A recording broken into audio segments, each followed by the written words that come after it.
The roots that originate from the base of the stems are.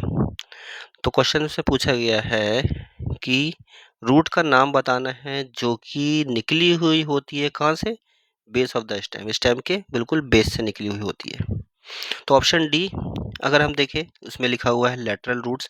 Lateral roots जो होती है वो primary roots में से निकली होती है। तो एक रूट ये होगी, जैसे प्राइमरी ऊपर की तरफ से आ गई है, जमीन के अंदर का पार्ट मान लीजिए ये है, ये प्राइमरी रूट है। इस प्राइमरी रूट्स में से ये लेटरल रूट्स जो निकल रही होती हैं साइड साइड में, लेटरल साइड्स में, जो लेटरल साइड्स में निकलेंगे उनको लेटरल रूट्स कहा जाता है। ठीक है, तो बेस स्टेम से, तो स्टेम के बेस से नहीं निकलती हैं। ठीक है, कहाँ से निकलती हैं, ये प्राइमरी रूट में से। तो ये जो हो गया आपका, ये रॉन्ग आंसर हो गया। फिर नेक्स्ट है आपका जो प्रॉप रूट्स है।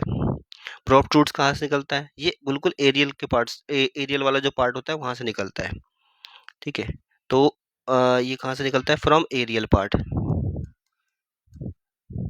ठीक है, तो बेस के स्टेम से नहीं निकलता है, इसलिए ये भी जो हो गया रॉन्ग हो गया। तो प्रॉप रूट्स जो होती हैं वो बेसिकली इनका जो फंक्शन होता है वो सपोर्ट करने का होता है, कि ये सपोर्ट प्रोवाइड करती हैं। जैसे कि आपने बरगद के पेड़ में देखा हुआ है, ऊपर से निकलती हैं।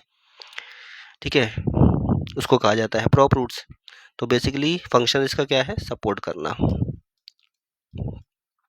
तो ये भी रॉन्ग आंसर हो गया। बी जो है प्राइमरी रूट्स, प्राइमरी रूट्स आपकी रेडिकल से निकलती है। तो रेडिकल से निकलती है, इसलिए ये बी जो है वो आपका गलत हो गया।